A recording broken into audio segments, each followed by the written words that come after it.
section of Gossip Flakes. You know what we do? We bring out the topical issues that border on the society, and then we talk about it, analyze it, and allow you the time, the leverage to make your own judgment. And in extension, also um, let us know those views you have concerning the things we talk about and other issues on the comment section.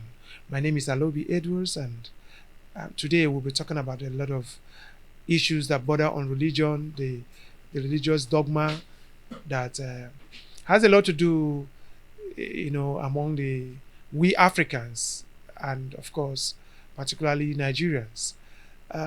I have a wonderful friend that will be discussing this with me, who is uh, somebody that is well versed in societal issues.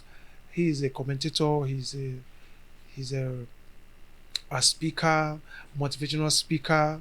He is one of the people you want to call a rigger. He is happily married with kids. He is a sports enthusiast. And also by calling, he's a historian, having bagged BA in history and other studies. I would not waste so much of your time before I introduce my guest, my very good friend. I call him Buchai, but you are free to call him Nyebuchi Ezibo. Your friend, you're welcome, my friend. Thank you very much. My pleasure. Good to have you. It's my pleasure. It's been a long while. Yes. Good to have you. And today, before we go on, I don't know, maybe you should tell us a brief bio of yourself. You've already said everything. Nothing more to add other than that I'm from Abia State, Umuahia to be precise. And Okay. stayed in Port Harcourt, River State, Elilenwa precisely, for close to 25 or more than 25 years. Wow. I came to Port Harcourt in 1994 and settled in 1995, and since then I've lived all my life here within Elilenwa. Good to have you, Meka. Dearly. You're welcome, my brother. Yes, sir. Okay, starting off, today is 25th of December, the day millions across the globe celebrate the birth of Christ, and which is aptly called Christmas. So to start, what does Christmas mean to you? Well, personally, Christmas means nothing to me. It means 25th of December is just like any other day Wow. to me personally. And those who know me know that based on personal convictions and even my religious sect, the sect I belong to, we don't pay cognizance to the 25th of December because we don't believe with facts that Jesus Christ was born on the 25th of December. So there is no need glorifying a day that we are very sure has nothing to do with Jesus Christ. Wow. Actually, the history behind the 25th of December is actually a day that someone that was called Nimrod, a very wicked person who history, though substantiated or not substantiated, has it that he killed his father and married his mother. How possible that could have been then, I don't know. But he wasn't a good man. So eventually they glorified him to a god and were worshipping him. So that was how the early Christians, the early rulers during the time of when Christianity was springing up, in trying to strike a balance to accommodate this new sect that was, taking over the whole of Middle East and Europe. Just how do we accommodate them? So they now agreed that, okay, the rulers of that time said, okay, let's accommodate these guys by giving them Sunday, which is the day we worship the sun god, as their own day of worship too, instead of worshiping on Saturday. And then 25th of December, let us use it as a celebration of Jesus Christ. So by so doing, everybody is settled. It's even. Everybody's even. So that was how the whole thing came about. So there was no conscious effort at removing whatever was being done before, prior to the era of Christianity. Which could have been against Which could have Christianity. been against Christianity. You understand? But when you are negotiating from a point of weakness, the Christians were negotiating from a point of weakness because they were the ones being persecuted. Then they hadn't the might to persecute anybody. Unlike later when Christianity became strong and became an instrument of oppression and suppression later, which we all know. As of the earlier stage, the early propagators of this gospel were very meek and mild people who were killed, So you haven't been given recognition that, okay, your religion is now accepted, we have accepted it, this and that. It was a bargain that was bigger than what they were even looking for. Then also, let's not also forget that then religion itself, as a source of control, Okay. was in the hands of the rulers then. You understand? So even before Christianity, there was already a religion like Judaism, from where Jesus Christ. Judaism was there. The Judaism was being controlled by the serfs, the Pharisees, the high class people. You Yeah. understand? It wasn't Yeah. actually the commoners. Okay. So those ones, they were still using it as a source of control to the commoners. So when we shifted over to Christianity, the rulers then, in accepting Christianity too, they decreed how the Christianity was Must be going to run. be, must be run subsequently. And that's how we came about the Roman Catholic Church in the first place. You understand? Because Jesus Christ is not from Rome. He had nothing to do with Rome. He never went to Rome. You understand? So Yeah. that's how it came about. And what Constantine did, because though the era of Jesus Christ was not the same era with Constantine, but the era of these later day Christians, which was almost 300 years or more than 300 years after the death of Christ, the person that was in power then was Emperor Constantine, you know. So, and his seat of power was in Constantinople, which is in present day Istanbul in Turkey. Okay. Yeah. So then what they did is he gathered wise men. He said, this religion that is spreading like wildfire and whatever, we have accepted it, whatever. So, but we need to regulate it. So what do? He gathered these wise men and kept them in a place in a city called Nicaea in the year 325 AD, that they should write a creed on how this religion will be practiced. So that's how the creed of Nicaea. It was there, Christianity. Educated men, not educated Christians. So Okay. educated men, they could be Rosicrucians, they could be whatever, lodge anywhere. Now sat down and drew the creed of how That would that govern would govern Christianity. Christianity. Wow. You understand? So that is how it came about. Then the worship of the 25th, the selection of 25th of December as the birth of Christ became part of that creed, which people followed. But over time, life is dynamic. Yeah. Knowledge is also dynamic. You understand? This things didn't happen millions of years ago. It's not too far away. People have been digging out and said, no, this is wrong. If we want to celebrate, we believe there was a Christ. We believe there was a Christ. The picture you are painting about him is a different matter altogether, because he's not a Caucasian. He was never a white man. You understand? So we believe everywhere in the world. In short, let me shock you. Practically every popular religion in the world believed there was a Christ. Yeah. In Buddhism, Hinduism, Shintoism, all believe there was somebody like that who existed in particular time. Not as a son of God, as Christians we believe, but at least the As one somebody. is Islam. We know about Islam. It's Isa. You say one of the great prophets. Isa. Yeah. You understand? So everybody believed he existed. But when these our guys brought this package this whatever to us and packaged Jesus Christ as one of their own who has now come to save the black man, you understand? Save us, save the entire world, you know, and brought it to us in this pattern that we are doing, practicing it now. But some people who are researching, who are educated, who both in spiritual things and other sources, I said no. We need to go back to the roots. You can be wrong for 50,000 years. That doesn't make it right. Yeah. You understand? Majority can be wrong. That you are majority practicing doesn't make it right. So the bottom line of what I'm saying is that Jesus Christ, based on evidences, including those who practice it, who believe in the Christmas, so know that he was not born on the 25th of December. Now, let me give you a simple analysis so that I make it very short. We all know that Jesus Christ lived 33 and a half years on earth. True or false? Yeah. 33 years, 6 months. You understand? There's no dispute about when he was killed. No dispute about that. It was during the celebration of the Passover, whatever, which falls between March and April. You understand? Yeah. So if he died at 33 years, 6 months, 33 years, 6 months, and he died within April, let us take April now. Okay. If you remove 6 months from April, it will take you to October. It will take you to October. And then let me tell you again, even the previous calendar of the Romans, that they were using before, the Julian calendar, before we enter this Gregorian calendar.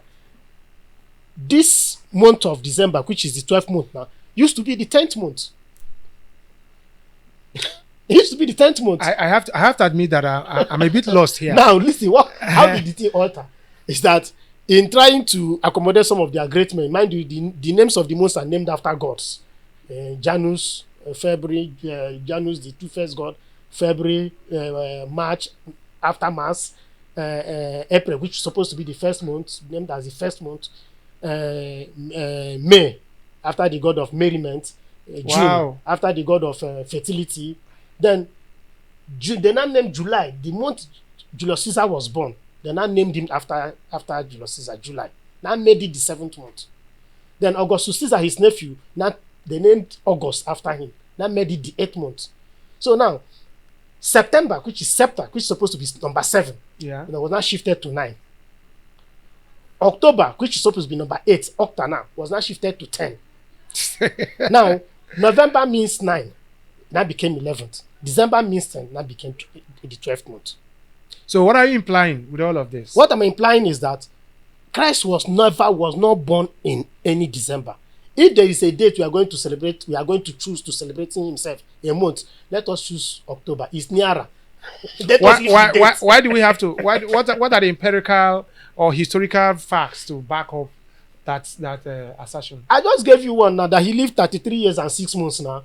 Okay. There's nobody has come to dispute that he was killed between March and April now. No, that is not in dispute now. That he died by April. Okay. And if he lived 33 years and 6 months, if you follow the Gregorian calendar of 6 months now, if you remove 6 months from April, it will take you to October now. That means he was born in October. I was born in June. So if I am 45 years and 6 months now, 45 years and 6 months, and I was born in June, what means 6 months is December, is it not? Okay. It's a simple arithmetic now. It's very simple now. You don't need to argue about it now. Well, we like he has said, like I said earlier, we bring up issues and most of them controversial, and we allow you to make a judgment.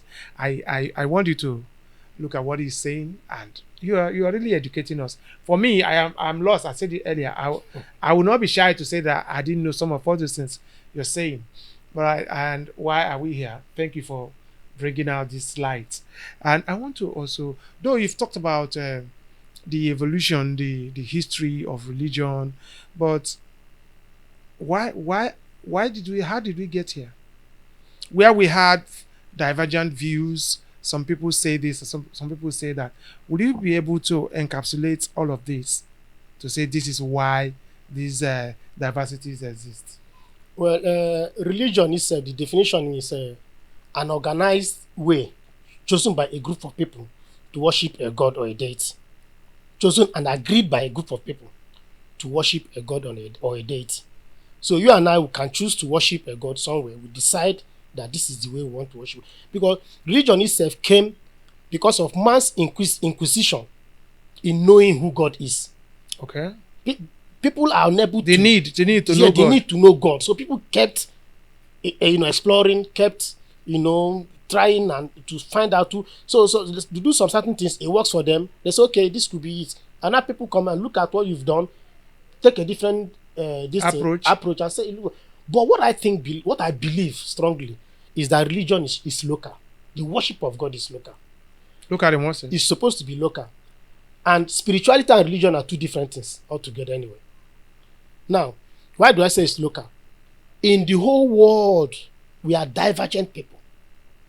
If you go to every part of the world, you will see that their religion or how they worship God or how they try to find the true God is peculiar to those people. Okay. It's peculiar. All right. Possibly, most of the time, no stranger came from anywhere and said this is. You will see that somebody amongst those people, for some reasons, for inspiration or whatever, rightly or wrongly, springs up and starts saying something that others within that locality follows. And then it becomes a religion. You understand? It becomes organized religion. Over time, they sharpen it a bit more, do this, add, subtract, and it becomes a way of life and a way of worship. Whoever started Hinduism is from India. Okay. And that side. Whoever started Shintoism will be from Japan. Whoever started Buddhism or all these other ones will be from either China or wherever there. You understand? The person who started Islam is from the Middle East. It's Okay. local to his Middle East man. It's only Africa that has a religion that they did not found. I was about to come into that. So because you said it's local. So how did we localize? How did Christianity become our local religion? It's still not our local religion. Is it that we are practicing? Does it make it our local But religion? Don't we have traditionalists? But Christianity seems to be like our norm, our way of life in Africa. Look, let's draw it down, bring it down to Nigeria. What are you down to Nigeria? And be specific. Recently, I'm beginning to see a revolution of people who see Christianity as, let me use a cliche. Nderi. I don't know if you have heard. I hear some Igbo people. I wouldn't say Igbo people, but okay, that's the language I understand. When they say Nderi, when they say what they mean is that those who believe in Christianity are fools. Those who have been conquered psychologically and all of that. And one man said, emancipate yourself from mental slavery. Now, these are people who are seen to be mental slaves. That's those who believe in Christianity being people who are like mental slaves. You know, apologies to you know. So, do we see it like that? I won't actually say that because first, I'm a Christian. I was born one. Okay. I'm a practicing Christian. I go to I'm a leader in my church. I do preach before. Okay. So I can't, in all fairness, say that means I myself too, I'm foolish. That means it could be true. But then, what I think we should do, we should strike a balance. Where you become only riri is where you denounce who you are just because you want to, because of Christianity or whatever. There is somebody. I am somebody first before Christianity came. It is fallacy of the highest order to think that our forefathers did not know God before Christianity came. So the idea now that whatever our forefathers believed or however they worshipped was wrong, was totally barbaric. They are all going to hell, quote and unquote, to the hell. To me, that is fallacy of the highest order. Because you can't really extricate yourself from your traditions. No matter how you want to paint it, you can never extricate yourself from your tradition. And religion has enough to do with tradition. It's more what we practice, most of the things we practice in Christianity today are actually European religion, European traditions. If you study religion very well and study Christianity, you will know that most of the things we practice in Africa as Christianity, most of them are European and all these guys' traditional beliefs. So what do we do? Is to study, even the Bible said now, study to show yourself approved now. It's written in Timothy now. And the title said, study every script and make sure, you study. Yes. It is, for a Christian, you should be circumspect, you should be studious. You understand? So, if you are only ready means you don't study. And that is why we should encourage our pastors and our great men of God to allow people to explore. If you allow people to explore and ask critical questions, that will also challenge you, the pastor now, to study more and be more open. You understand? Then you will have facts and evidences to restrict some of these young ones now who are going back to some certain things they may not understand fully. Because they don't have answers here. A human being must always look for answer now. They have not gotten the answer they think they deserve in Christianity. So that's why they are going to the other side. So what do you want to do? Because they are devilish people. They are this and that. They are that and that and that and that. And let me shock you, as an Igbo man now, in Igbo mythology, God is personal. You understand? Okay. We have, everybody has his own God. We say Chigi, Chim. That's why this name Chi. They will not have the overall God, which we call Chineke, the God that creates. Before Christianity came, the Chineke did not come with Christianity now. Chineke means the God that creates now. Okay. Chukwokike, as we call it in Ikore. Yes. That means our forefathers believed there was a God there who creates. Okay. That is the supreme God. That's the overall God. Yes. That's what they believed. And they were worshiping him. However, they were doing it. However, their prayers were answered. Okay. All right. Sorry to cut you. You say, however, they did it. Now, and when you look at it, the way we understand Christianity to be, some of those ways by which they worshipped are presently tagged some idolatry, some paganism, and all of that. How do we balance that? In Christianity, don't we have paganism in Christianity? Do we? We do now. Like your faith now and my faith. The first church, most of the things they do. Why did many people break away from the first church and started forming different churches? What they do, like with all I was born a Catholic anyway, so I don't want to mention sect. I don't want to mention people who are entitled to whatever they believe in. Yeah. You understand? Okay. Most of these things are energies. You can, if we decide to worship these three over time, things will start manifesting, because we have subdued ourselves to these three. So that is for them. But if you say idolatry, the idea of worshiping anything that is man-made, that is idolatry now. Okay. So if you create an image and tell me to go and bow before that image, that's idolatry too now. Okay. So if you have an image in your sect that I need to go and bow down to, whether it's Christianity, whether it's Islam, whether it's Judaism, that is idolatry to me. So if my forefathers did it and you say it's idolatry, you scattered their own, then you brought your own that in a white image and say I should worship it. Well, I've just left my traditional idolatry and now followed on a Igbo man's idolatry. So really get and it will not work now. And let me tell you the thing. Let me tell you one thing. Traditional beliefs or religion, it works for different people for different purposes. Okay. Recently, one of my senior colleagues said he went to Germany. In Germany, do you know that most of our gods or artifacts that they took away from here is in their museums in Europe? People pay money to go there and pay obeisance and look at them. They have workers who clean them, who study them. What are they doing? If somebody comes to your company now and see the masquerade, this thing, these are our artifacts that we buy, you hang it. Once in a while, you tell your son or your daughter, they use olive oil, they clean it, not for any purpose, just clean it so that it can be shiny. Somebody says you are worshiping, we say, what are you doing? You are committing idolatry. And says, no, this is why you keep this graven image that you are committing idolatry. But this in Europe, people are paid. So what do you think those people are doing? When you are servicing that thing, you are paying obeisance to it now. You are giving reference to it. It's what you cherish that you tidy up now. It's not junk. Yeah. As far as it's not junk, it is a treasure. It's a treasure to you.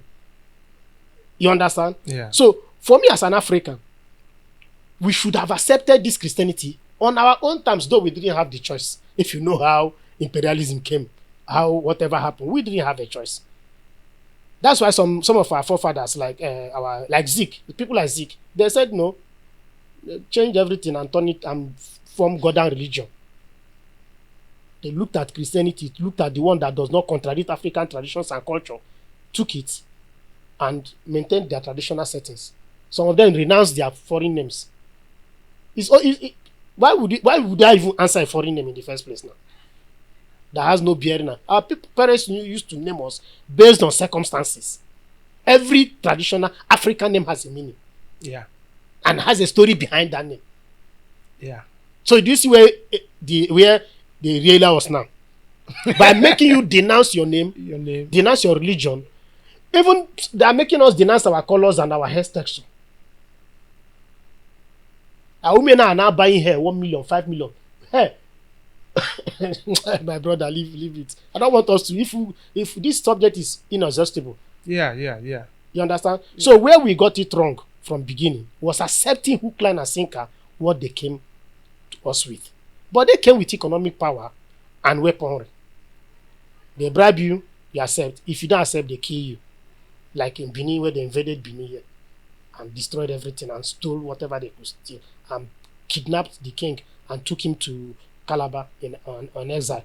Killed Nano of Ishekiri and all that. King Jaja, they took him to Trinidad and Tobago, brought him back and poisoned him in Ghana. So when you have people who had weaponry that they can kidnap your king and take him away forever, will you resist? Your first instinct will survive at first. So that's how they forced us to accept. So our acceptance was survival of the fittest. We were coerced. We're coerced. Yes. So now that we have come to know that we are coerced, I don't know if I'm repeating this question. I want to come back. What is the way forward? Are we going to denounce or renounce religion? Are we supposed to renounce Christianity and go back to what we knew about, that our forefathers worshipped, or where do we strike the balance? Going back, You know, in Igbo language say that if you do not ask what killed your father, What killed your father will kill you. what killed your father will kill you. In deity worship, you make a lot of sacrifices, just like in Christianity now. Most of these our pastors will see who are big men, great men. They are making a lot of sacrifices to still remain at that top. Christianity actually, presently now, is the simplest and easiest religion you can follow. The terms, the norms, the tenets are easy to follow. Over time, most of us from Africa here, we've lost touch with the traditional practices that our forefathers did. It has sequences, it has steps that must be followed. Forget what some of us are doing. That anybody that stays in township, nothing, they will run back to the village, say that is the one and is the okay and is a dibia, whatever. What they are replicating now is exactly what the church is doing, where every young man that finishes school that can speak good English, that is fine and handsome, will go and hire one canopy and call himself a geo as a means of survival. So most of these guys running back to tradition, and most of them is out of frustration and survival. So what do we need to do? Is that there's so much deceit in Christianity, mostly in Nigeria and Africa. So much deceit, so much evil in Christianity that those at the top need to consciously work to minimize. You can't stop it. You can't stop a human being. They are also human beings. They are not infallible. You understand? There are certain things a geo does. The followers will now wow. You understand? Then allow for some of our traditional settings before to strive. I don't believe what our forefathers believed were. No, I don't believe that. If you allow them to strive, Yes. the only thing is two forces coming together. What is the forces? Two negative forces. Okay, do you know that some sects before they will not allow you to become chief? Okay, I also want to understand that. Yes, I want to also accept that the laity, they haven't done enough to really lead people well. A lot of the geos, like you said, a lot of the clergy, most of what they do is inclined towards survival of the fittest. And they blatantly lie.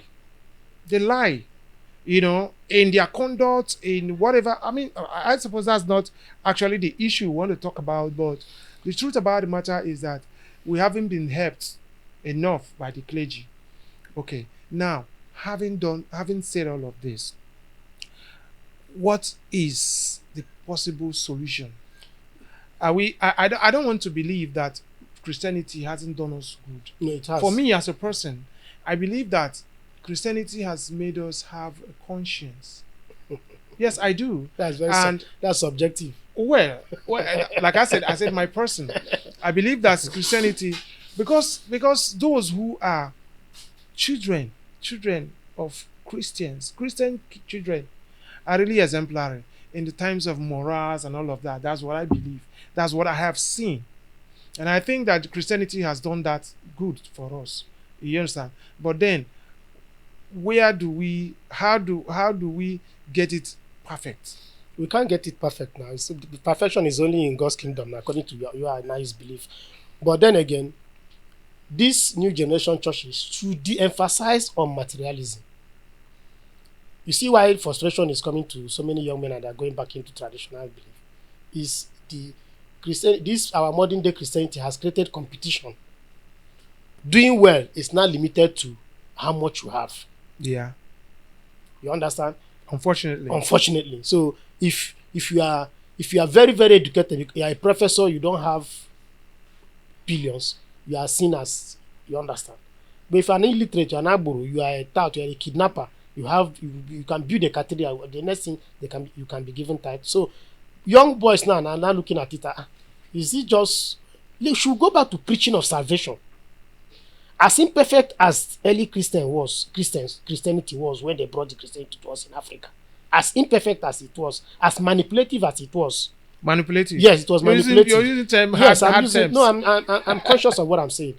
You understand? Yeah. As manipulative as it was, it still has strong moral attachments to it. In short, let me tell you, the Catholics did not actually the ride our tradition. So if you check Catholic priests till tomorrow, most of them are titled men in the village. You seem to make Christianity a standard of Catholicism. No. I'm coming because that was the foundation. I'm coming. And I'm Okay. looking at from where we started now. That was the first church. Okay. So you can't actually extricate it from the history of Christianity. Okay. You understand?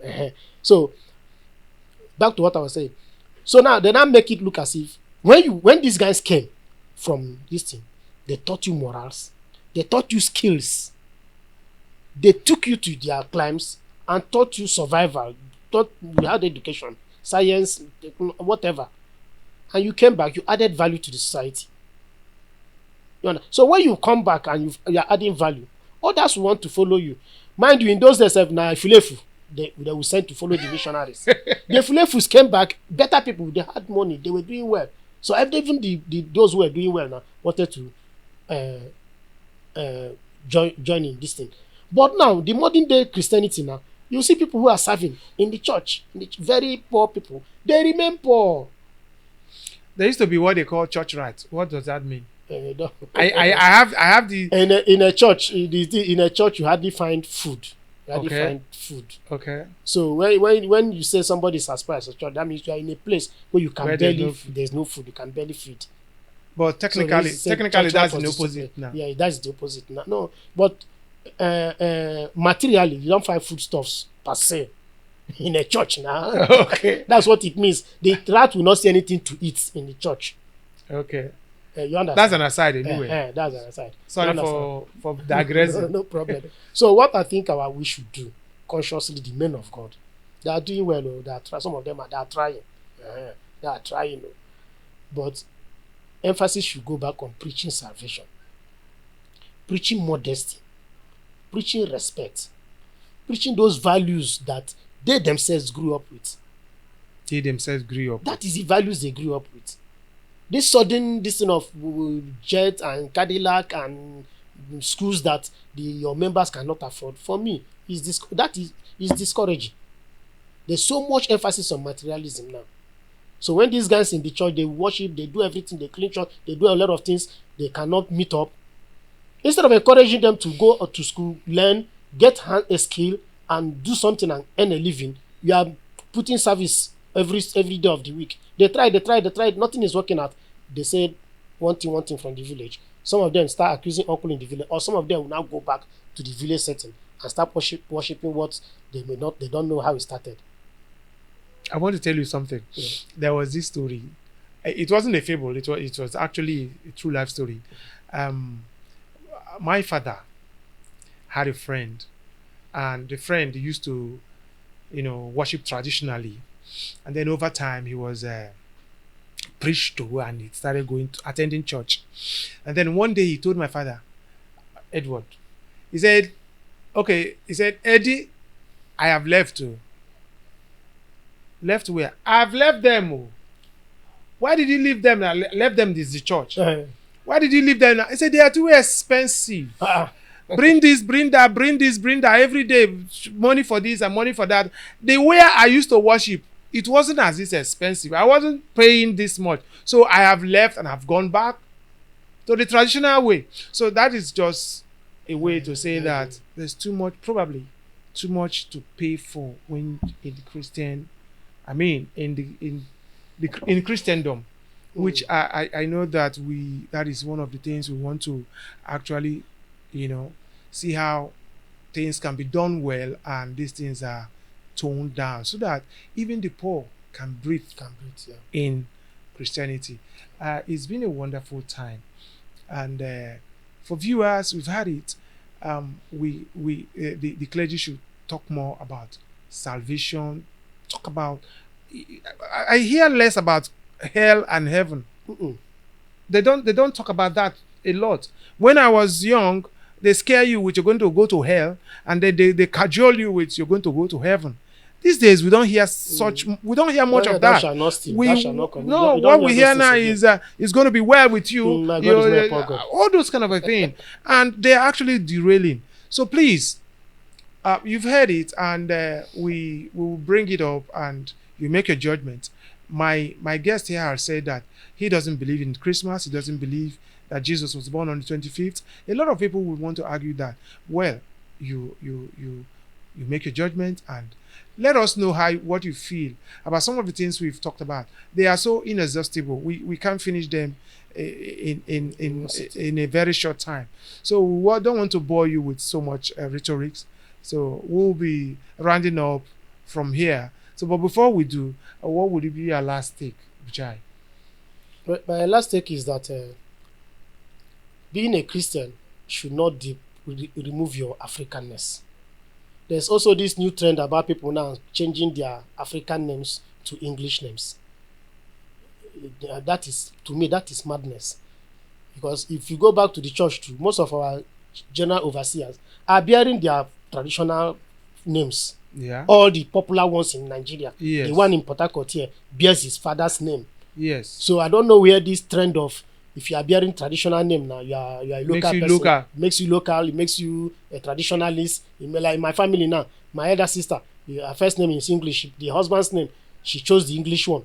My younger sister, the Igbo name, she's not bearing it again. Bears the English name. And bears my father's English name, not the Igbo name. You understand? So please, my GOs them, you people have influence over us so much. Let your congregation know that traditional names, unless it has anything to do, we know names that are not good now.